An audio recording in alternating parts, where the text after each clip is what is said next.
High friends, welcome to knowledge B point. আজ অনেকদিন পরে গুরুত্বপূর্ণ দুটো ইনফরমেশন নিয়ে উপস্থিত হলাম।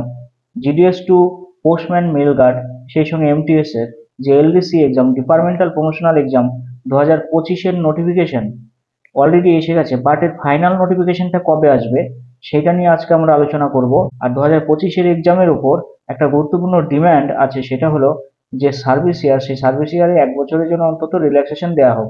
এই ডিমান্ড কিন্তু আছে, সবার পক্ষ থেকে এই ডিমান্ড রাখা হয়েছে ডিপার্টমেন্টের কাছে। তো সেক্ষেত্রে দেখা যাক, সেই সম্পর্কে গুরুত্বপূর্ণ একটা আপডেট থাকবে। ফর্ম ফিল আপ কবে থেকে শুরু হতে পারে 2025-এর এক্সামে সেটা জানবো। আর সেই সঙ্গে গুরুত্বপূর্ণ আপডেট যে সার্কুলার লিস্ট 2024-এর এক্সামের সার্কুলার লিস্ট সেটা পাবলিশড হবে কিনা, আর চেন ভ্যাকেন্সি যেটা অ্যাড হওয়ার কথা ছিল সেটা অ্যাড হয়েছে কিনা সেই সম্পর্কে জানবো। আর 2025-এর এক্সামের ভ্যাকেন্সিটা কত থাকতে পারে সে বিষয়ে আমরা আপডেটটা জানবো। ফাইনাল নোটিশটা সেটা এখনো আসেনি, সেটা আসার সম্ভাবনা রয়েছে জুলাই মাসে। জুন মাসে কিন্তু আসেনি, তাহলে জুন মাসে আসার কথা ছিল।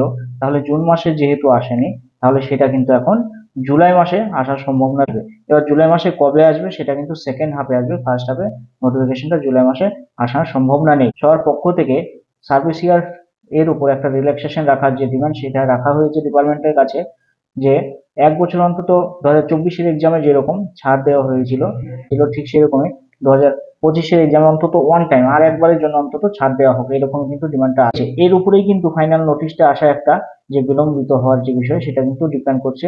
জুলাই মাসের সেকেন্ড হাফে কিন্তু নোটিফিকেশন আসার পরে কিন্তু ফর্ম ফিল আপ শুরু হবে এবং আগস্ট মাসে কিন্তু এক্সাম কন্ডাক্ট হবে। ওকে, তাহলে সেক্ষেত্রে তোমরা ভ্যাকেন্সিটা কত পেতে পারো দেখো 2024-25-এর জন্য।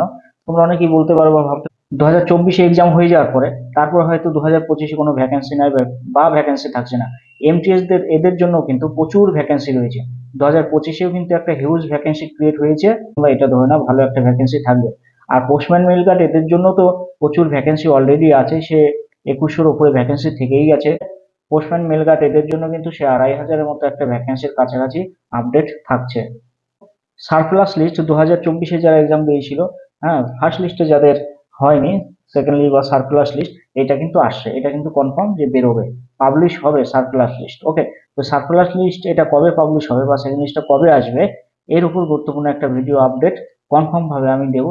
নেক্সট আমরা ভিডিও আপলোড করব। তোমরা অবশ্যই আমাদের চ্যানেলে যদি নতুন হয়ে থাকো চ্যানেলটাকে সাবস্ক্রাইব করো, বেল আইকন অন করো, যাতে আপডেটগুলো সবার আগে এবং দ্রুত তোমাদের কাছে পৌঁছে যায়।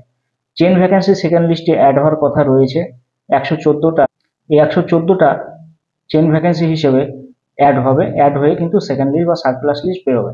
এবার কবে সার্কুলার লিস্ট বা সেকেন্ড লিস্ট বেরোবে সেই আপডেটটা আমি তোমাদের দেবো সেকেন্ড ভিডিওতেই। তোমরা অবশ্যই চ্যানেলটাকে সাবস্ক্রাইব করে রাখবে, বেল আইকন অন করবে, যাতে আপডেটগুলো সবার আগে এবং দ্রুত তোমাদের কাছে পৌঁছে যায়। এই ছিল আজকের আপডেট।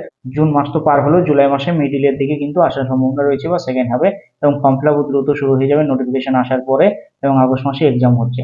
আর হিউজ ভ্যাকেন্সিও থাকছে, এটা সম্পূর্ণভাবে তোমরা ধরে নিতে পারো যে হিউজ একটা ভ্যাকেন্সি থাকছে সবার জন্যই।